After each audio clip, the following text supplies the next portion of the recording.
Welcome back to the channel, everybody. My name is Big Chetty. I am super excited to be here today because we're talking about Star Wars. It's a thing I love. We all love it, unless it's the sequel trilogy, because nobody likes that. Let's just be honest. And we're talking about Maul Shadow Lord, the new standalone series starring Darth Maul, airing on Disney Plus. He's got his own show. He's back from the dead. He's back from the Phantom Menace, and he's in his own show.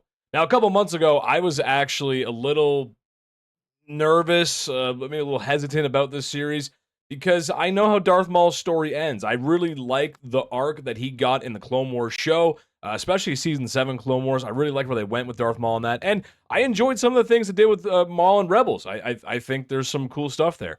I actually really like the end of his story in Rebels. I think it's really solid, really good stuff, samurai stuff. Really like it.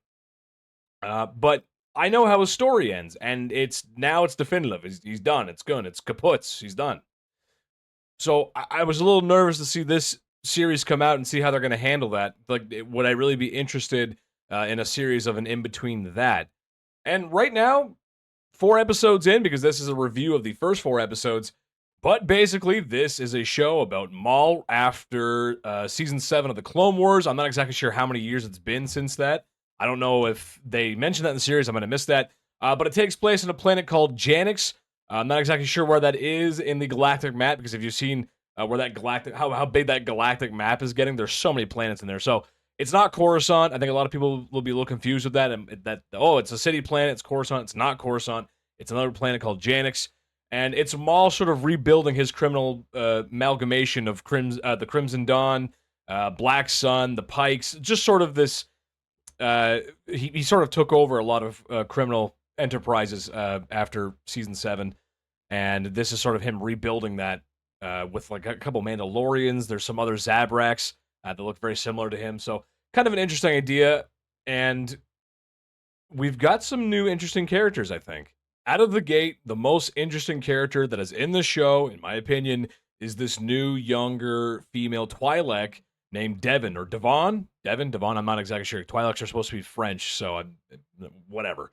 But basically, she's this survivor Jedi. She survived the purge of Order 66, and she has this master, or she's an apprentice to some sort of Jedi Knight. I can't remember his name, Lizard Man. It's the guy from Allstate. That's who plays her master. The guy from Allstate is a Jedi now, which is super cool. The guy's got a great voice. My God. But this character, I really like her so far. I really like Devon.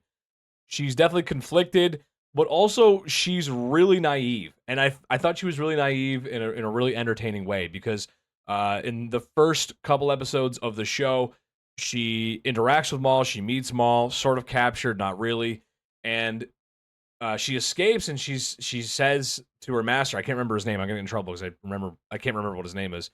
We're just gonna call him the guy from Allstate. She's talking to the guy from Allstate, and she's saying that, look, listen, I know who Maul is. He's our old enemy. He's the Sith. Like, if we bring him to justice, to the Empire, to the right authorities, anybody, maybe we could redeem ourselves. Maybe there's some way that we could be rewarded for this. And I don't think she's necessarily looking for a monetary reward or something like that. I think she's actually looking for redemption, maybe vindication. That the Jedi aren't all bad. The Jedi aren't criminals. Maybe it would buy her some acceptance with society. Maybe not who knows? But bringing down one of the most evil arch enemies of the Republic at the time, or at least in this Star Wars lore, Darth Maul was.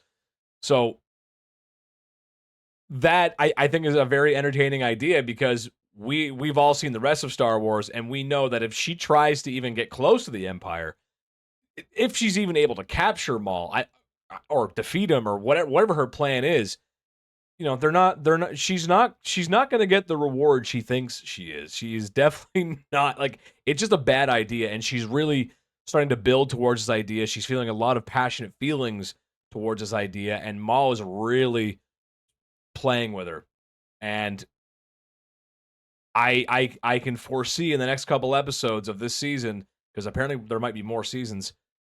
I hope there is. It's pretty good, but she might turn to the dark side. That's where I think that's where I think the show is going. But also on that note, this could be a reference or sort of a rebuilding of an expanded universe character. So, with this series, it may be potentially possible that this could be the introduction of Darth Talon into official Star Wars lore. Now, this is pretty big for two reasons. One, the Darth Talon that we know, the Darth Talon that everyone should be familiar with from the expanded universe, is from the comics. I can't remember what the comics or which specific comics she is from. I'd have to ask the people in the community to let me know. Actually, yeah, let me know in the comments where exactly she's from. But I do know she's the apprentice of Darth Krayt. I know a little bit about that, and she is definitely one of the cooler characters from a post Return of the Jedi sort of world, if that makes sense. But also, it is heavily rumored that Darth Talon and Darth Maul were supposed to be the antagonist of the George Lucas sequel trilogy before things got canned, before things got bought by Disney, etc., etc. The rumor is that Darth Talon was supposed to be one of the main antagonists of this new sequel, this George Lucas sequel trilogy. And I actually think it's a cool idea. George Lucas is the creator of Star Wars. I wouldn't be sitting here talking about it if it wasn't for George Lucas. Is he a great writer? Is he a great director? Well, that's debatable. The whole sand lines from Attack of the Clones and the romance there, I mean, that kind of says he's not. But as far as world building goes and lore, I think the guy knows what he's talking about. He's definitely a visionary.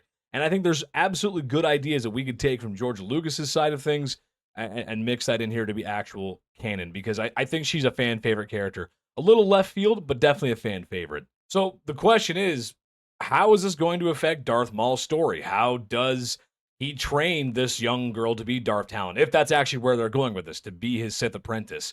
And where the heck is she during Rebels, or where Maul ends up? Why aren't they together?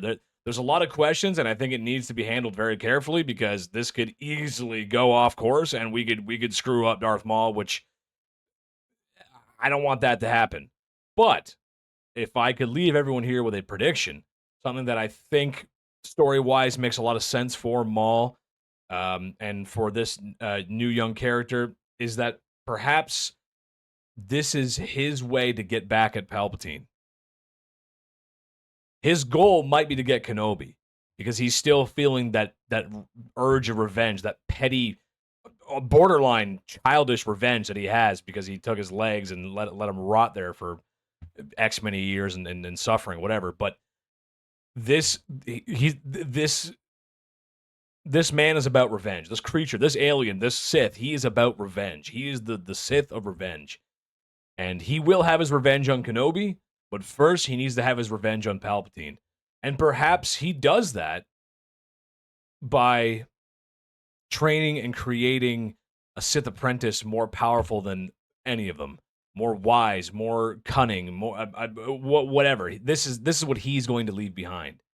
Maybe he knows he can't finish the fight. Maybe he knows he has to go pursue Obi-Wan because he's just too full of vengeance.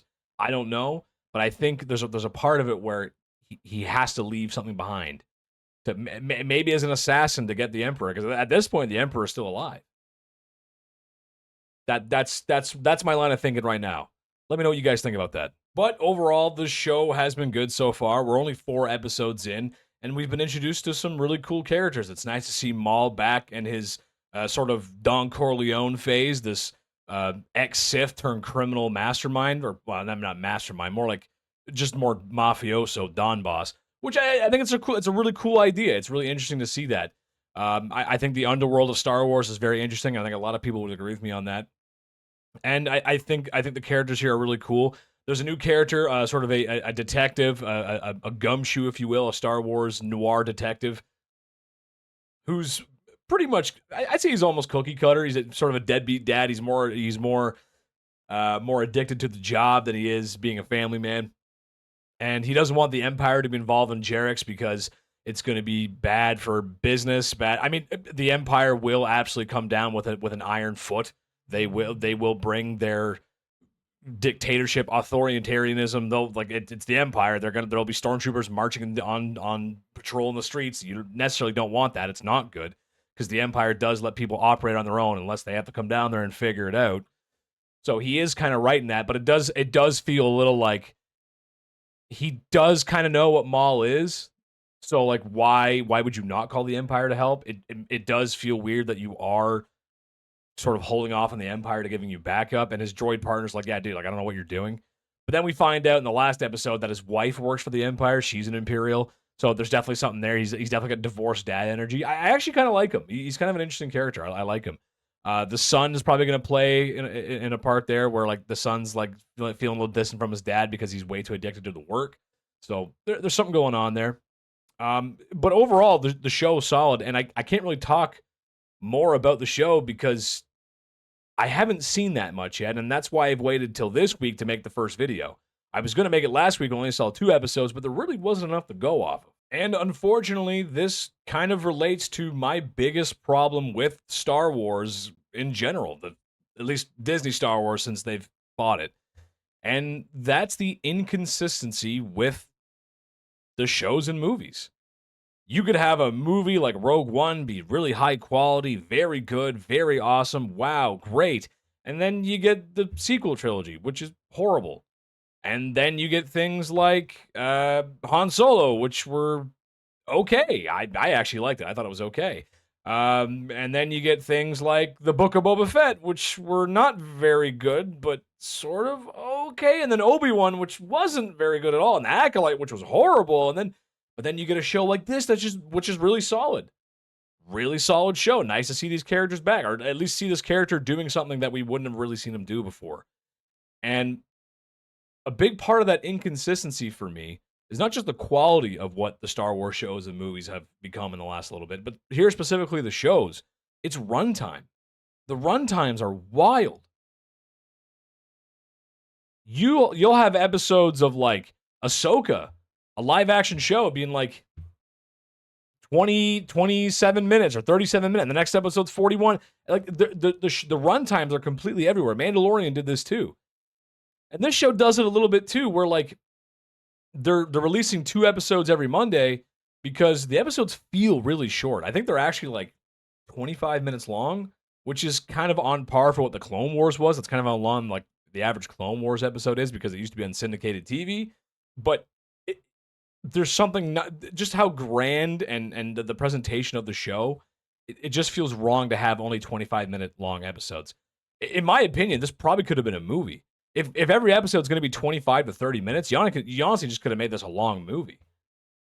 You know, the runtimes are a problem. I don't think inconsistent runtimes are going to make or break this show, but I think if we're going to fix the consistency issues with Star Wars on the whole, the inconsistent runtimes are where we could start to fix the inconsistency as a whole. So that's just my opinion. But overall, I am enjoying the show. I was entertained. I like the action. Visually speaking, this show looks fantastic. If you've been watching Star Wars animated shows for as long as I have, or have been watching this style of animated Star Wars shows for as long as I have, you know that we've come a long way with the visuals and animation. The first Star Wars, the Clone Wars 2008, or Star Wars Clone Wars, whatever it's called, where they introduced Ahsoka, going back to that and like the first season of the Clone Wars show, that animation to now, it's completely different. It is night and day. It looks so much better now. The presentation is fantastic. The lighting is really good. The Jarek's, this neon-soaked noir city looks very impressive. It feels alive. The lightsaber fights look cool. Visuals here are fantastic. We've come such a long way, and I have to praise them. They look great. So hopefully they can keep this energy up. Hopefully they can keep the quality up. I'm excited to see more, and I will report back to you guys with another review of the next couple episodes. I don't know if I'm going to do next Monday's 2, or I'm going to wait till another 4 come out, but that would leave me 2 in the finale. I'm not really sure, but I will do my best to keep up with the series, as I said I would. More videos on the way, and I want to thank you guys so much for watching. Make sure to leave a like and comment. It helps me out so much. Thank you for the 1,000 subscribers, guys. Never thought I'd get here. Here we are. I love you guys so much. Let me know what you think in the comments. I will see you soon. Thank you very much, everybody. Bye-bye.